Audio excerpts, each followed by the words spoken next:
କଣ୍ଟାବାଞ୍ଜିରେ ବିଜେପିର master stroke ମିଶ୍ରଣ ପର୍ବରେ 3 ବ୍ଲକ ଅଧ୍ୟକ୍ଷ ଏବଂ 50ରୁ ଅଧିକ ସରପଞ୍ଚ ବିଜେପିରେ ମିଶିଲେ। ପଞ୍ଚାୟତ ନିର୍ବାଚନ ପୂର୍ବରୁ କଣ୍ଟାବାଞ୍ଜି ରାଜନୀତିରେ ବଡ଼ ଚର୍ଚ୍ଚା, ବିଜେପିର ଶକ୍ତି ପ୍ରଦର୍ଶନ।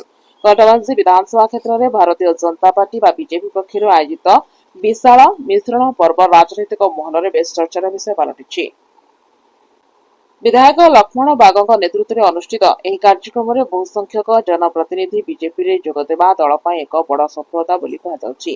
ଏହି ମିଶ୍ରଣ ପର୍ବରେ ବିଜେପିର ରାଜ୍ୟ ସଭାପତି ମନମୋହନ ସାମଲ, ଉପମୁଖ୍ୟମନ୍ତ୍ରୀ କନକବର୍ଦ୍ଧନ ସିଂହଦେଓ, ମନ୍ତ୍ରୀ ମୁକେଶ ମହାଲି, ପୂର୍ବତନ ସାଂସଦ ପରଶୁରାମ ମାଝୀ, ରାଜ୍ୟ ଉପସଭାପତି ଶିବାଜୀ ମହାନ୍ତି ଏବଂ ଜିଲ୍ଲା ସଭାପତି ଶ୍ରୀବୈଷ୍ଣବ ବେହେରା ପ୍ରମୁଖ ଉପସ୍ଥିତିରେ ତୁରେକେଲା ବ୍ଲକ ଅଧ୍ୟକ୍ଷା ପୂଜା ବେହେରା, ମୁରିମାଲ ବ୍ଲକ ଅଧ୍ୟକ୍ଷ ହରିବନ୍ଧୁ ମେହେର ଏବଂ ବଙ୍ଗମୁଣ୍ଡା ବ୍ଲକ ଅଧ୍ୟକ୍ଷା ରଞ୍ଜୁବାଲା ବେହେରା ବିଜେପିରେ ସାମିଲ ହୋଇଛନ୍ତି। ସେମାନଙ୍କ ସହ ବହୁ ସଂଖ୍ୟକ ସମିତି ସଭ୍ୟ ଏବଂ 50ରୁ ଅଧିକ ସରପଞ୍ଚ ମଧ୍ୟ ଦଳରେ ସାମିଲ ହୋଇଛନ୍ତି। ରାଜ୍ୟରେ ପଞ୍ଚାୟତ ନିର୍ବାଚନର ତାରିଖ ଏପର୍ଯ୍ୟନ୍ତ ଘୋଷଣା ହୋଇନଥିଲେ ମଧ୍ୟ ଏଭଳି ବୃହତ ମିଶ୍ରଣ ପର୍ବକୁ ଆଗାମୀ ପଞ୍ଚାୟତ ନିର୍ବାଚନ ପାଇଁ ବିଜେପିର ସାଂଗଠନିକ ପ୍ରସ୍ତୁତି ଓ ଶକ୍ତି ସଂଗଠନର ସଂକେତ ଭାବେ ରାଜନୈତିକ ମହଲରେ ଆଲୋଚନା କରାଯାଉଛି। Bureau report, Mircha news. आज भारतीय जनता पार्टी तरफ देशर यशस्वी प्रधानमंत्री नरेंद्र मोदी जी एवं ओडिशार लोकंकर प्रिय मुख्यमंत्री मोहन चरण माझी जी, ओडिशार जनप्रिय राज्य सभापति मनमोहन सामल जी एवं उपमुख्यमंत्री श्री कनकवर्धन जी एवं ओडिशा सरकार रो मंत्री मुकेश महालिंकर उपस्थित रे आज राज्य सभापति नेतृत्व कंटाबांजी विधानसभा तरफ 3 ब्लॉक रो बंगमुंडा ब्लॉक चेयरमैन रंजुवाला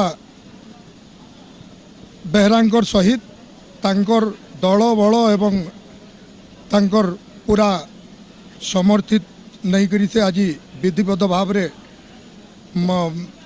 ओडिशा सरकार रो कार्यकला को पसंद करी विधिवत भाव रे सामिल हेले एवं मुरीबाल ब्लॉक चेयरमैन हरिबंधु मेहर तांकर सह समर्थन नहीं कर सामिल हेले एवं आमर तुरेकेला ब्लॉक चेयरमैन पूजा बेहरा महोदया से मध्य तांकर सह समर्थन नहीं करी विधिवत भाव रे सामिल हेले एवं 50ରୁ ऊर्ध्व सरपंच निजस्व नेतृत्व रे समस्ते निज निज नेतृत्व नहीं करी शह शह लोग नहीं करी से माने सामिल हेले। आज पाखापुखी भारतीय जनता पार्टी सहित बिजू जनता दल छाड़ीकरी कांग्रेस छाड़ीकरी एवं विभिन्न दल को छाड़ीकरी 1000ରୁ ऊर्ध्व लोग सामिल होइछन। एनु निश्चित भाव रे आमे आशा करूछु तांकर समर्थन आगामी पंचायत निर्वाचन तथा भारतीय जनता पार्टी को आहुरी शक्तिशाली करबारे सक्षम हेबो। आज निश्चित भाव में गोटे कंटाबांजी विधानसभा नुहे बलांगीर जिला नुहे ओडिशा गोटे खुशी दिवस। कंटाबांजी विधानसभा 3टी ब्लॉक रो चेयरमैन तक समिति सभ्य एवं अधिकांश सरपंच आम दल सामिल होती। निश्चित भाव में कंटाबांजी विधानसभा शक्तिशाली हम एवं भारतीय जनता पार्टी बलांगीर जिला इतने शक्तिशाली हम ओडिशा मध्य शक्तिशाली हम समस्ते आज आम दल नीति आदर्श विचारधारा एवं आम दलर नेतृत्व प्रति आस्था विश्वास के रखी से जोग देते।